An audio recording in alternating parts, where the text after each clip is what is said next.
دولة الكويت، اجتماع مشايخ الكويت والسعودية والشعب السوري والكويتي نصرة لأهلنا في سوريا. تكلم عن شخص سجن الأيام هذه في مدينة في تدمر، سجن هو من درعا لكن سجن في تدمر، في سجن تحت الأرض 3 طوابق، فالتقى بشخص مسجون منذ زمن، شايب كبير، يسأله للحين حافظ الأسد وزير الدفاع؟ من كم؟ عشان تعرفون الظلم. كنا نسمع هذه القصص في الكتب وفي التاريخ وفي الأساطير، ما كنا نظن أن لا زال إنسان بهذا المستوى يعيش بيننا على وجه الأرض. ليسوا من البشر، والله ليسوا من البشر. لكن ابشروا بالخير. من يظن أن الرجل الذي قتل بالقتل على أيام ورقيبة وعلى أيام شين العابدين ولبس ثوب الشمس الآن هو رئيس مجلس وزراء تونس؟ من يصدق هذا؟ احنا جلسنا معاهم في تونس، جلسنا معاهم في ليبيا، كل اللي جلسنا معهم خريجين سجون كلهم، اقل واحد 12 سنه 15 سنه.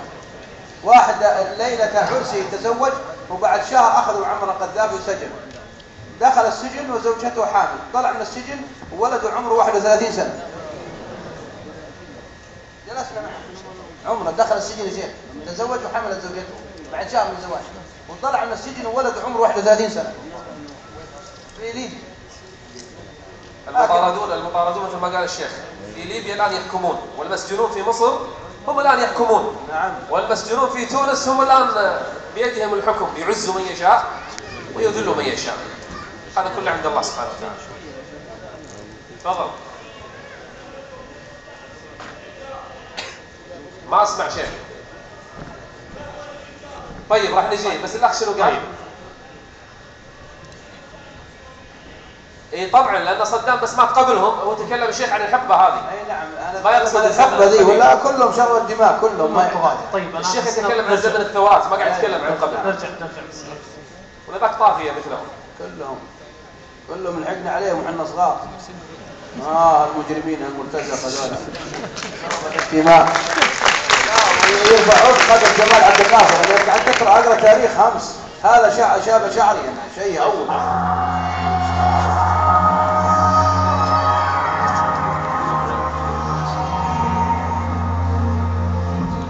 طيب حياكم الله جمهورنا الكريم مشاهدينا الكرام. قبل لا نرجع للمشايخ معنا مشاركة من الأخ أيمن الفهد من لجنة الجيش الحر، عنده قصيدة يحب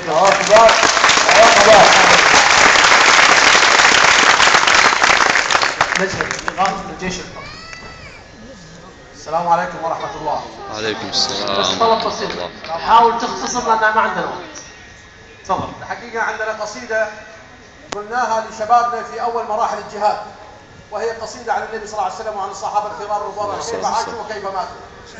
ونقول لكم الآن: سعد سمر الجداي منتخت بالقبلة الهلة، تبو منا عروس إلا بقصيدة زرينا نقويها، ويا مني لقيت لها الخلود جيت بصركم تنحركم الكلام اللي فاهقها دون مغنيها، خضع لكم راس مسبوق القصايد ونحنا كله ويا ابوكم شاعر الدنيا ومشغلها وماليها.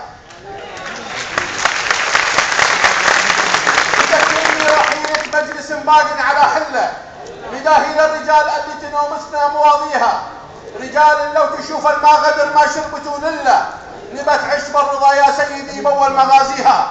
هل التوحيد وكنوز العلوم ونصرة الملة، رجال يضحك التاريخ لولها وماضيها، وهنا ماضيك ورياض الخليل اللي راعى خله، شربنا عذبها ما ادري لعبنا في مغانيها، وهنا تخنق لي العبرة ونكتب يا رسول الله على قبرك نسيت الناس حاقدها وحانيها.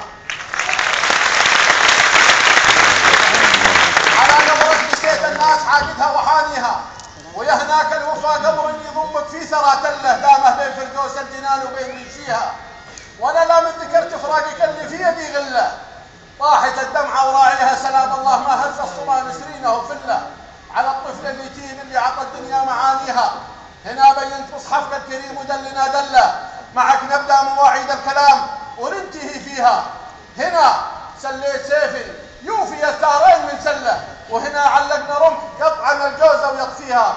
سلام الله ما هز الصبا لسرينه في الله على الطفل اليتيم اللي عطى معانيها وسلامته.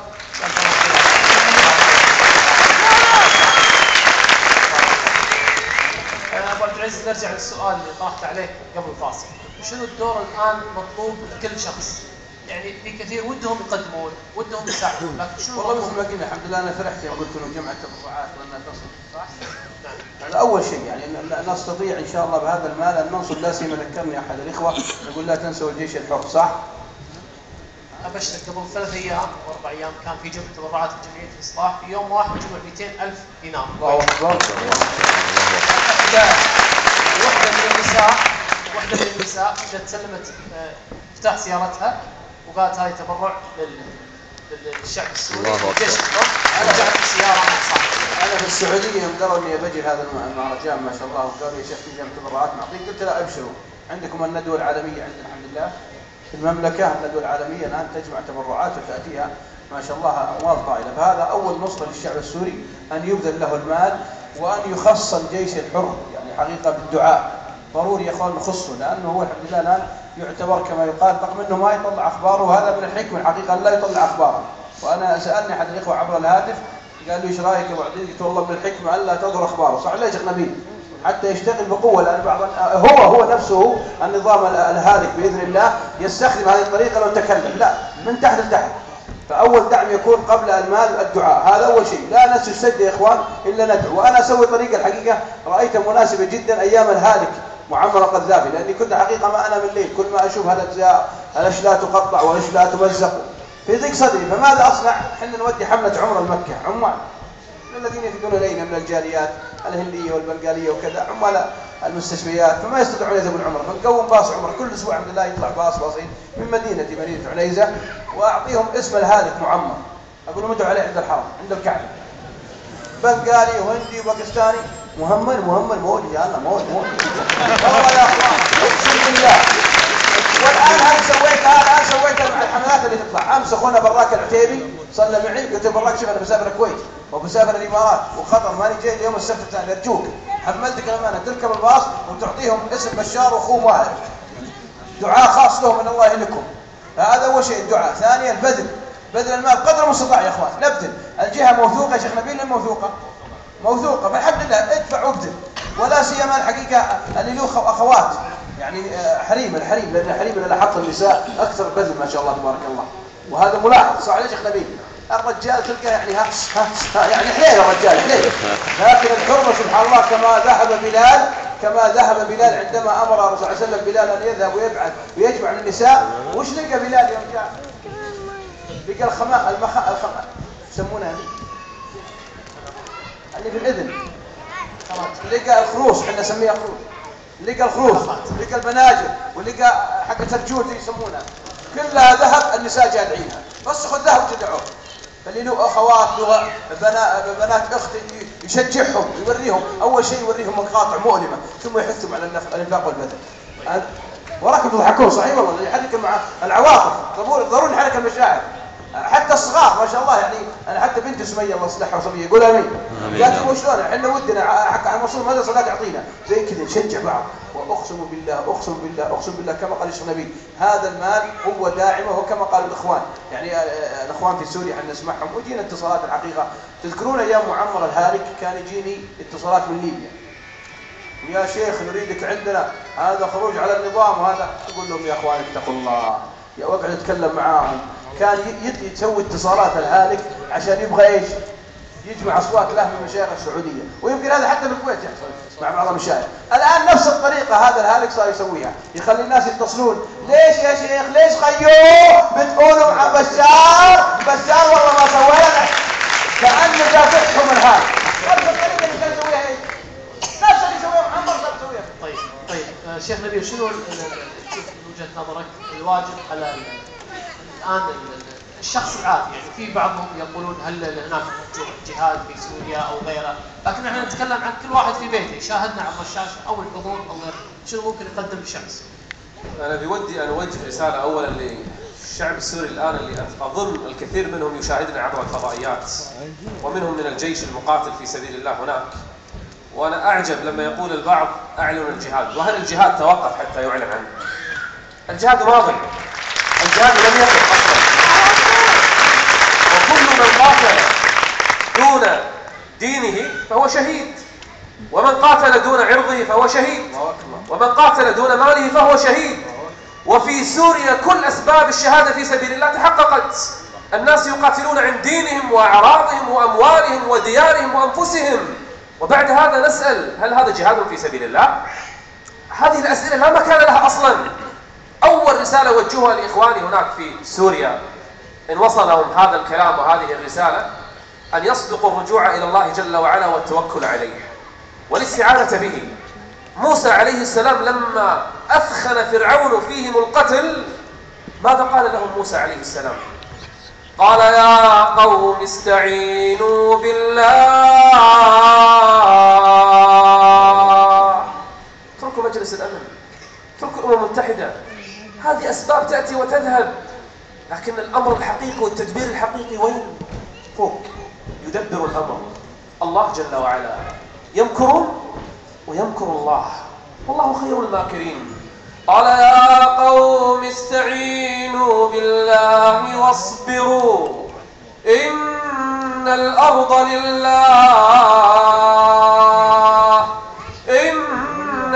لله يورثها من يشاء من عباده والعاقبة للمتقين. 2. التوكل على الله.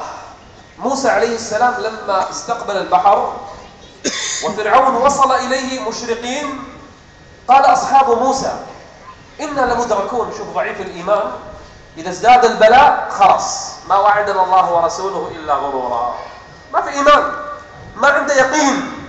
لكن أهل الإيمان إذا رأوا الأحزاب جاءوهم من كل مكان قالوا هذا ما وعدنا الله ورسوله وصدق الله ورسوله، وما زادهم إلا إيمانا وتسليما. لما رأى موسى عليه السلام العدو وراءه والبحر أمامه قالوا إنا لمدركون. شوف الرد القوي من المؤمن، قال كلا إن معي ربي سيهدين. لما نقول الدعاء بيقين. أنا لما أطلب من المرأة العجوز هنا والرجل المصلي، طفل صغير اللي ما عليه ذنب، لما أقول له ارفع يديك إلى الله، ادعو للشعب السوري، لازم يصير في إخلاص، في يقين، في حضور قلب، في الحاح على الله عز وجل.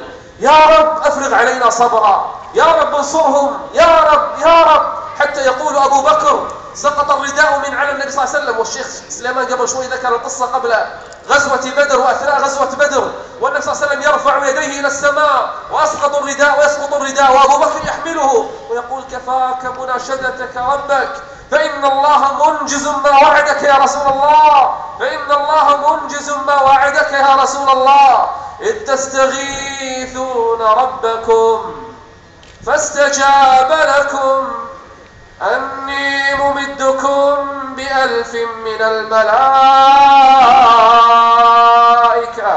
إذا جنود الأرض تخلوا فعندي جنود في السماء تنزل إليكم وتقاتل معكم، لكن اصبروا، الأمر يحتاج إلى تضحيات، الأرض تحتاج إلى الدماء، الله يريد أن يتخذ من عباده شهداء، الأمة لا زالت تريد أن ترجع إلى الله جل وعلا. 30 سنة وهو يدنس في الأرض، نحن نحتاج إلى فترة نطهرها من دنسه، نحتاج إلى صبر، إلى بذل، إلى تضحيات. لا تقول لي أنت بالكويت أنا شنو دوري، كويتي مقيم مغترب، أنت مهما كنت تستطيع أن تقدم شيئا لأولئك الناس الذين يذبحون.